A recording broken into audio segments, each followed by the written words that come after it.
perasaan empati, apakah juga karena perasaan ikut prihatin. Saya pasti tidak bergembira menerima suatu kabar seperti itu.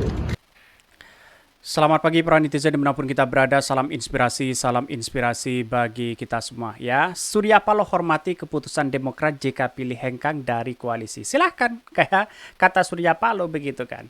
Karena Demokrat ini agak-agak bandel begitu kan ya. Sejak awal ya mau berkoalisi ya persyaratannya harus AHY untuk menjadi cawapres begitu kan. Ini kan aneh begitu. Dan sekarang ya setelah lama tidak dideklarasikan begitu kan ya, Partai Demokrat mendesak bahwa ya harus ya segera deklarasi ya katanya capres cawapres Anies Baswedan.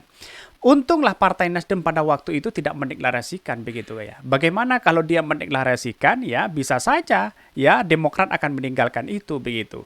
Dan sekarang terbukti bahwa ketika ya Pak Surya Paloh membangun komunikasi dengan PKB, ya Partai Demokrat keluar bahkan mengatakan mengecap pengkhianat kepada Surya Paloh. Ini kan secara politik kan secara rasional kita kok yang dituduh pengkhianat itu adalah Pak Surya Paloh, Nasdem dan Anies Baswedan begitu kan. Bukankah perkataan itu blunder menurut saya pribadi begitu. Banyak sekali keputusan-keputusan yang kemudian menurut saya pribadi agak baper begitu ya. Tetapi mari kita baca terlebih dahulu komentar-komentar netizen seperti ini. Ini komentar-komentar dari netizen begitu ya. Saya Surya Paloh hormati keputusan Demokrat jika pilih hengkang dari koalisi. Secara tidak langsung diusir mereka begitu ya. Kira-kira seperti itu begitu kan. Diajak kompromi untuk pemenangan malah tidak mau begitu ya. Pengkhianat sedang ngomong, katanya begitu ya.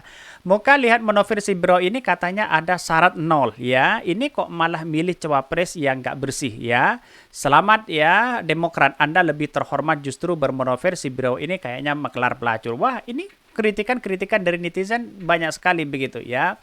Walaupun bukan dari anggota Demokrat, seolah-olah semuanya mendukung Demokrat, mengkritik habis-habisan Anies Baswedan. Baik dari pendukung Pak Prabowo ataupun pendukung dari Anies Baswedan begitu ya. Kok bisa begitu? Ya inilah politik kita begitu. Saya menganggap bahwa persoalan-persoalan seperti ini saya kira santai-santai aja begitu. Justru yang menurut saya pribadi itu yang salah Partai Demokrat begitu ya.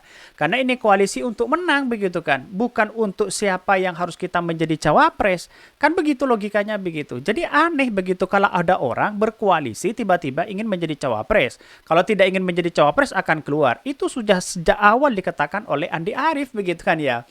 Bubarkan saja koalisi perubahan. Katanya yang menentukan cawapres Anies ini malah pimpinan partai. Ya bagaimana jadinya begitu? Ketika PKS dengan Nasdem begitu sudah sejak awal begitu kan mendeklarasikan Anies Baswedan, Partai Demokrat masih lama untuk mendeklarasikan itu begitu. Ambigu sana sini begitu ya. Ya mau siapa lagi coba begitu? Partai Demokrat dengan Pak Ganjar. Saya kira jauh begitu kan ya. Apalagi dengan Pak Prabowo begitu kan ya. Menurut saya pribadi ya dia mempertahankan koalisi perubahan ya tetap mendengarkan konstituen yang di bawah tanpa gegabah, tanpa lebay, tanpa baper begitu kan ya. Karena yang kita hadapi itu bagaimana di parlemen. Kalau Anies Baswedan menang, kan bisa saja jadi Menhan. Bisa saja berpengalaman dalam dunia pemerintahan si AHY. Bisa saja nanti elektabilitasnya pada waktu. Tidak mungkin begitu kan ya. Masuk dalam pemerintahan, tiba-tiba elektabilitas Anies Baswedan, ya elektabilitas AHY ya tinggi begitu kan. Masuk dalam dunia pemerintahan dulu, baru elektabilitasnya naik begitu kan. Kan begitu logikanya begitu. Partai Demokrat itu lebay, terlalu emosional menanggapi sesuatu isu, tidak pakai kepala dingin ya, cek and recheck ya. Entah kalau hanya alasan karena sudah terpengaruh ajakan Sandiaga Uno supaya ya Partai Demokrat keluar dari koalisi perubahan. Bisa saja begitu kan. Karena diajak P3 begitu kan. Tapi mau P3 dengan Partai Demokrat ya presidensial threshold kan tidak nyampe ya 4% di situ begitu ya. Tetapi mari kita baca terlebih dahulu ya beritanya seperti ini. Ini menarik begitu ya. Ini beritanya ya, Surya Paloh hormati keputusan Demokrat jika pilih hengkang dari koalisi ya. Secara tidak langsung ya silahkan ya. Kalau mau keluar silahkan. Kira-kira seperti itu begitu ya. Karena sudah melihat dari Partai Demokrat sendiri, ya Partai Nasdem kok dituduh terus begitu kan. Sejak awal dituduh terus begitu kan. Masa sesama koalisi sudah solid tiba-tiba dituduh ya sana sini. Mau digandeng dengan Hovifah, Nasdem tidak Partai Demokrat tidak mau. Mau digandeng dengan Mbak Yeni juga tidak mau. Mau digandeng dengan siapapun juga tidak mau. Harus AHY lah satu-satunya di situ begitu. Jadi kan kacau mereka mau buat koalisi begitu. Toh partainya ya itu aja begitu kan dibandingkan ya dengan PKB begitu ya. Ketua Umum ya Partai Nasdem Surya Paloh menghormati Partai Demokrat jika memutuskan keluar dari koalisi pengusung Anies Baswedan. Saya hormati apalagi yang bisa harus katakan ya. Kalian lihat kira-kira model saya ini ada bakat sebagai pengkhianat atau tidak ya. Kan itu saja. Tapi saya hormati itu jelas Surya Paloh dalam kesempatan itu. Seharusnya kan ya bisa diajak komunikasi yang baik bagaimana komunikasinya begitu kan. Bukan tiba-tiba ya buat statement ngundang media di situ begitu kan. Ini kan aneh begitu ya. Jadi persoalan-persoalan politik seperti Partai Demokrat ini sudah basi begitu kan. 2017 sudah seperti itu. Mau dukung Ahok, mau dukung Anies ya. Dia kedua-duanya malah tidak masuk itu begitu kan. Ambigu mereka begitu ya. Meski demikian, Surya Paloh mempertanyakan apakah keluar dari koalisi menjadi sebuah keputusan resmi. Mudah-mudahan kita nggak tahu ya. Apakah ini keputusan resmi, apakah ini keputusan barangkali pribadi atau terwakili. Kita belum tahu ya. Tapi apapun itu keputusan itu saya hormati tegasnya ya. Sementara itu, anggota Tim 8 Koalisi Perubahan dan Persatuan Sudirman Said mengklaim kewenangan menetapkan dan mendaftarkan capres ya serta cawapres adalah dari pimpinan partai politik, bukan calon presidennya ya. Bukan calon presiden. Berikut ya dari kutipan itu begitu ya. Jadi saya rasa apa sih yang mau lakukan oleh Partai Demokrat hari ini begitu kan? Coba bayangkan, satu-satunya Partai Demokrat yang berlabuh, yang berkomunikasi dengan Puan, yaitu adalah Partai Demokrat. Coba bayangkan sejak awal begitu ya. Sejak Anies ya memutuskan begitu ya dengan AHY ya, rasanya kalau melihat itu kan ya ancang-ancangnya begitu kan ya, ring-ringnya dengan AHY, tiba-tiba AHY ketemu dengan Puan begitu kan. Pak Surya Paloh santai, Anies Baswedan santai begitu, padahal itu ya kalau kita melihat dari bocoran dari Tim 8 apalagi dari teman-teman Nasdem mengatakan bahwa AHY akan menjadi cawapres Anies Baswedan. Tapi tiba-tiba begitu kan, ya bertemu dengan Puan, bertemu dengan PDIP di situ. Apakah juga tidak sakit hatinya begitu kan? Ya perasaan-perasaan itu pasti ada. Makanya Ali ya dari Partai Nasdem mengatakan ya, wah ini kalau dibiarkan AHY ini main dua kaki begitu kan? Bisa saja seperti itu begitu kan ya. Dan pada akhirnya apa yang terjadi coba bayangkan. Dan sekarang terbukti memang begitu ya.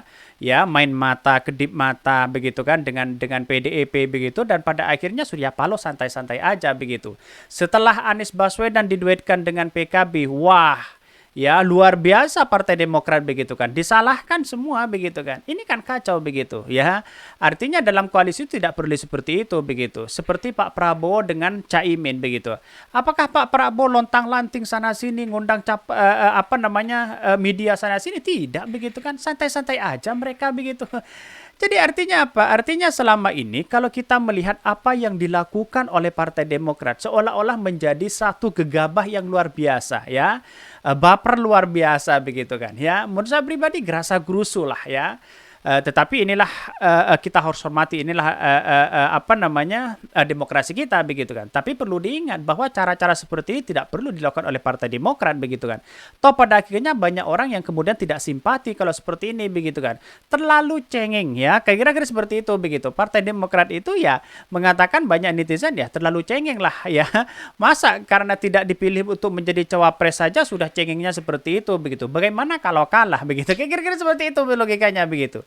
Jadi semestinya Partai Demokrat itu mempertahankan konstituennya, mempertahankan bagaimana ya pendukung-pendukung dari Anies Baswedan itu bisa memilih Partai Demokrat ya, agar di parlemen itu salah satunya bisa lolos, salah satunya bisa menang di parlemen. Kan begitu logika kita begitu. Jadi ya yang namanya strategi kan masing-masing begitu kan ya. Tetapi kalau punya kendaraan yang sangat masif begitu kan, saya kira tidak ada lagi begitu. Dan sekarang mulai agak dicap sebagai pengkhianat kepada Pak Surya Paloh. Padahal itu dampaknya hanya berapa persen begitu kan. Ya tidak nyampe 1% lah. Mungkin 1 minggu, 1 bulan sudah hilang mereka begitu. Dan bahkan Partai Demokrat akan mau berlabuh kemana? Ya jelas ya, dia pasti akan ke PDIP. Saya kira seperti itu begitu ya. Ya masuk kepada Prabowo jauh begitu kan, karena sudah ada Erick Thohir di situ begitu.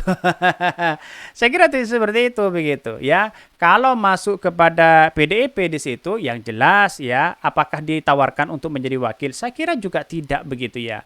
Karena apa? Karena PDIP itu rasional begitu ya. Bukan tidak seperti yang kita bayangkan oleh Partai Demokrat begitu ya. Walaupun dia pernah bertemu, tapi melihat realitasnya pasti akan menyaingi itu begitu. Sedangkan AHY tidak bisa menyaingi di Jawa Timur dan di Jawa Tengah begitu kan ya. Mungkin itu ya yang kami sampaikan. Tonton terus channel Hodari Podcast Rakyat ini kan ada berita-berita menarik dan viral setiap harinya. Salam para netizen, salam inspirasi bagi kita semua. Jangan lupa di subscribe channel YouTube Hodari Podcast Rakyat ini.